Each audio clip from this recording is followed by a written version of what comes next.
I've done Martin, How to Be a Player, Drumline. Def Jam really changed my life. All men speak like this.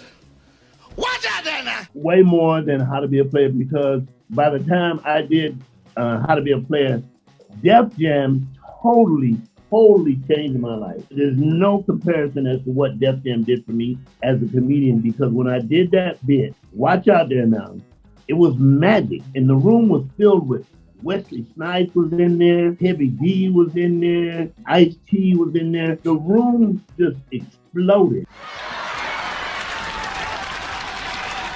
And that was one of those bits that I wasn't going to do. When you have the audition for Def Jam, you had to go to rehearsal, and all the comedians are there at the same time. The night of the show, one of the comedians did my joke. He did the fucking joke. Somebody that we know? Yeah, that's somebody you know. I got a choice. Do I go out and go, this motherfucker stole my joke? They don't know me. They never seen me in their life. They're going to give the credit to him. I go down in the basement where they were shooting it, and I prayed to just calm down. I said I would put that Watch Out There Now bit in. So that's what I closed with. And that was the hook. It just connected. It did way more for me than How to Be a Player.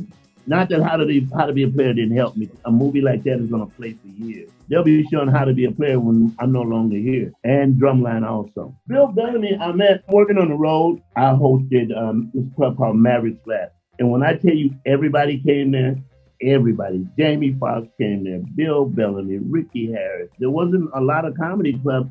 And I was the MC there for like 5 or 6 years. We'd have a line up the block, and that's how I met Bill. So I got the word that he was doing this comedy movie. When I did Def Jam, Bill Bellamy was on there. Bill Bellamy created the word booty call. He didn't trademark it or anything like that. The first time I ever heard booty call was Bill Bellamy.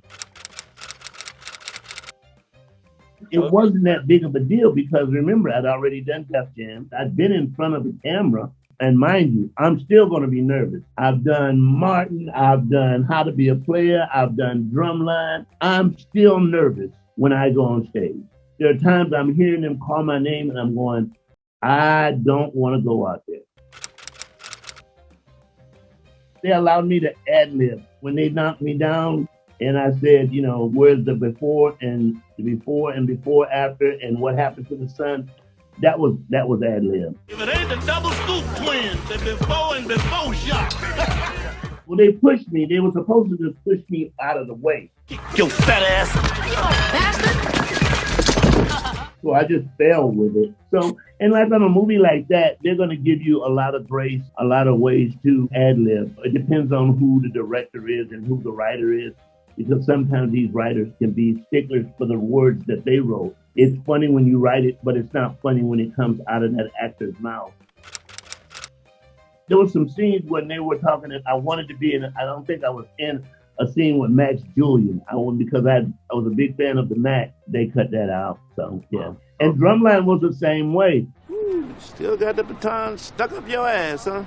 When I did Drumline, one of the reasons I got that part was because I played the drum. They wanted an actor who could play drums because there was going to be a scene where Mr. Wade was going to show, you know, one of his students how to play a certain thing. It got cut out of the movie, but for the auditions, they said, can you play the drums? Well, I was on a band and I played the drums. But it's so weird because when I auditioned for that part, they said, can you come dressed up like a pimp?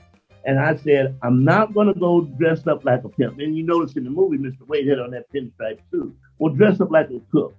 Well, dress up like a mechanic. And then you go in there and there's 60,000 motherfuckers dressed like mechanics, and then but one person's gonna get the fucking part. Y'all know what the fucking mechanic looks like. You know, listen to my words. Am I the guy you want?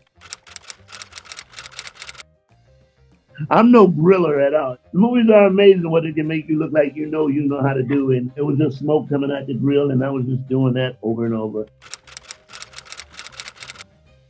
A lot of the movies I've been in, I didn't audition. I'm a horrible auditioner. I never auditioned for Martin because I was a comedian. I did warm-ups for Martin. When you do a live television show, there's maybe 3 sets. Like for Martin's show, he would have the radio station, he'd have the apartment, and then he'd have maybe another scene. So you have those three scenes set up together. The audience is right here, so they can see all three of those sets. They're not all lit at the same time. So maybe the show would start in the bedroom, and they say, okay, cut, we're moving on, which means they're going to move to the kitchen.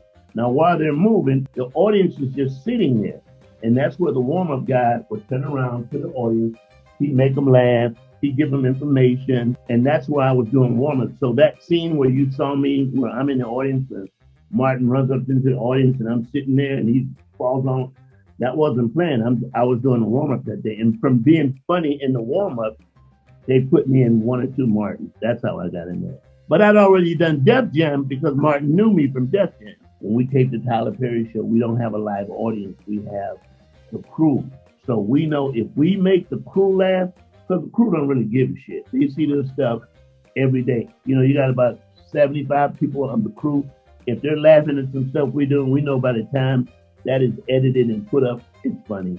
And the magic that I have with Mr. Brown, who is a beast. We do 3 to 4 shows a day. Mr. Brown knows all of his lines. He knows your lines. He knows where you're supposed to stand. You heading like a lava lamp. They just so mean and random. What you just out of the blue? My advice, especially the black comedians, is to make yourself well-rounded by any place that they will open a mic, or if you can stand in front of a crowd of people and make them laugh or work on your craft, go. That means churches, that means schools, that means kids, that means black, white, gay, because the black comic has to be 10 times better than the white comic.